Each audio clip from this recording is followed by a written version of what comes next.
The wisest person I ever met in my life, a third grade dropout. Wisest and dropout in the same sentence is rather oxymoronic. Like jumbo shrimp. Like fun run. Ain't nothing fun about it. Like Microsoft Works. Y'all don't hear me. I used to say like country music, but I've lived in Texas so long, I love country music now. I hunt, I fish, I have cowboy boots and y'all, I'm a black-neck redneck. Do you hear what I'm saying to you? No longer oxymoronic for me to say country music. And it's not oxymoronic for me to say third grade and dropout. That third grade dropout, the wisest person I ever met in my life, who taught me to combine knowledge and wisdom to make an impact, was my father. A simple cook, wisest man I ever met in my life. Just a simple cook.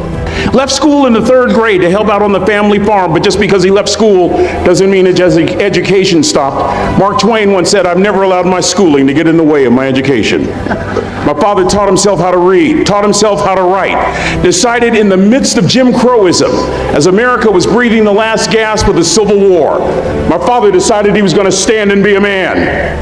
Not a black man, not a brown man, not a white man, but a man. He literally challenged himself to be the best that he could all the days of his life. I have 4 degrees. My brother is a judge. We're not the smartest ones in our family. It's a third grade dropout daddy. A third grade dropout daddy who was quoting Michelangelo when he was a cook at Cal Maritime, saying to us, "Boys, I won't have a problem if you aim high and miss, but I'm going to have a real issue if you aim low and hit." A country mother quoting Henry Ford, saying, "If you think you can or if you think you can't, you're right." I learned that from a third grade drop. Simple lessons.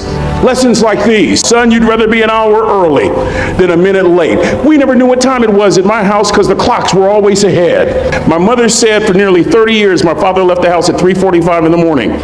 One day she asked him, "Why, Daddy?" He said, "Maybe one of my boys will catch me in the act of excellence. I want to share 2 things with you. Aristotle said you are what you repeatedly do. Therefore, excellence ought to be a habit, not an act." Don't ever forget that. I know you're tough, but always remember to be kind. Always. Don't ever forget that. Never embarrass mama. Yeah. If mama ain't happy, ain't nobody happy. If daddy ain't happy, don't nobody care. But you know, I'm gonna tell you. Next lesson. Lesson from a cook over there in the galley. Son, make sure your servant's towel is bigger than your ego. Ego is the anesthesia that deadens the pain of stupidity. Y'all might have a relative in mind you want to send that to. Let me say it again.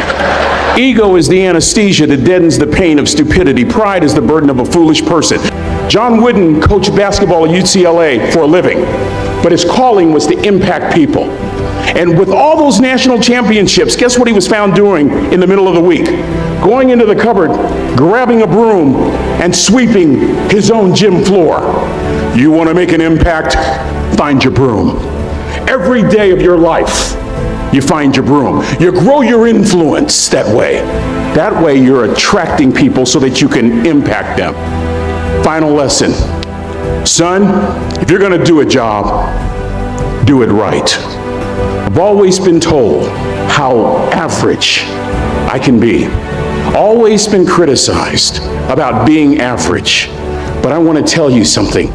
I stand here before you, before all of these people, not listening to those words, but telling myself every single day to shoot for the stars, to be the best that I can be. Good enough isn't good enough if it can be better, and better isn't good enough if it can be best.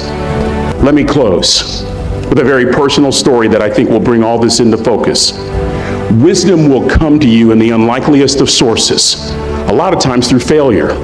When you hit rock bottom, remember this. While you're struggling, rock bottom can also be a great foundation on which to build and on which to grow. I'm not worried that you'll be successful. I'm worried that you won't fail from time to time. Person that gets up off the canvas and keeps growing that's the person that will continue to grow their influence. Back in the 70s, to help me make this point, let me introduce you to someone. I met the finest woman I'd ever met in my life. Back in my day, we'd have called her a brick house. This woman was the finest woman I'd ever seen in my life. There's just one little problem. Back then, ladies didn't like big old linemen. The Blind Side hadn't come out yet. They like quarterbacks and running backs. We're at this dance, and I find out her name is Trina Williams from Lompoc, California. And we're all dancing, and we're just excited. And I decide in the middle of dancing with her that I would ask her for a phone number. Trina was the first one. Trina was the only woman in college who gave me her real telephone number. The next day, we walked to Baskin & Robbins ice cream parlor. My friends couldn't believe it. This has been 40 years ago, and my friends still can't believe it. We go on a second date, and a third date, and a fourth date. We drive from Chico to Vallejo so that she could meet my parents. My father meets her.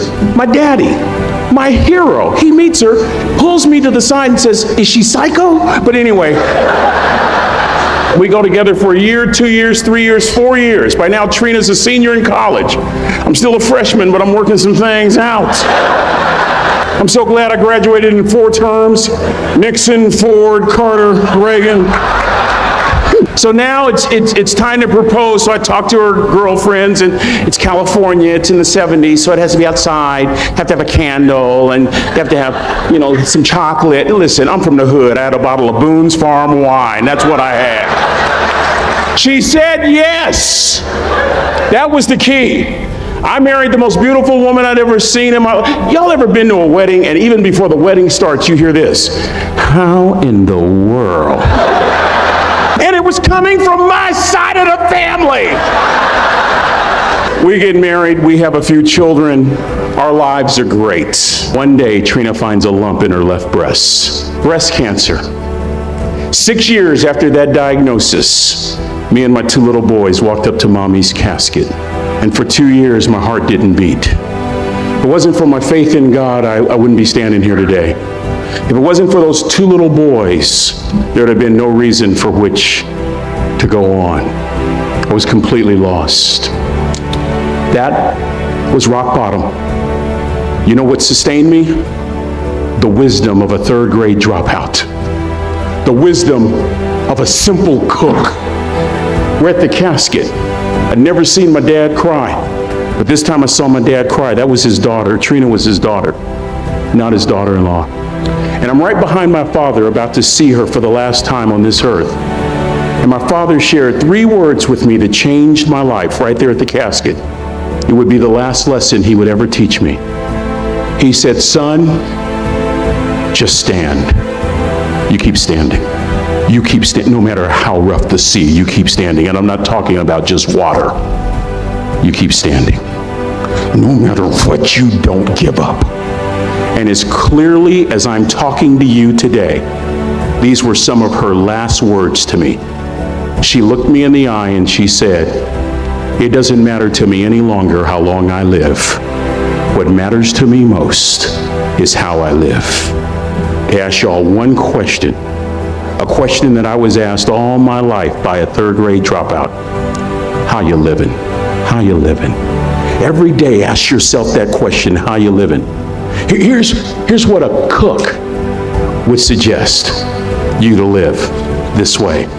That you would not judge, that you would show up early, that you'd be kind, that you'd make sure that that servant's towel is huge and used, that if you're going to do something, you do it the right way.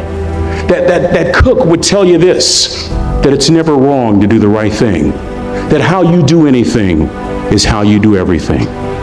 And in that way, you will grow your influence to make an impact. In that way, you will honor all those who have gone before you, who have invested in you. Look in those unlikeliest places for wisdom. Enhance your life every day by seeking that wisdom and asking yourself every night, how am I living? May God richly bless y'all. Thank you for having me here.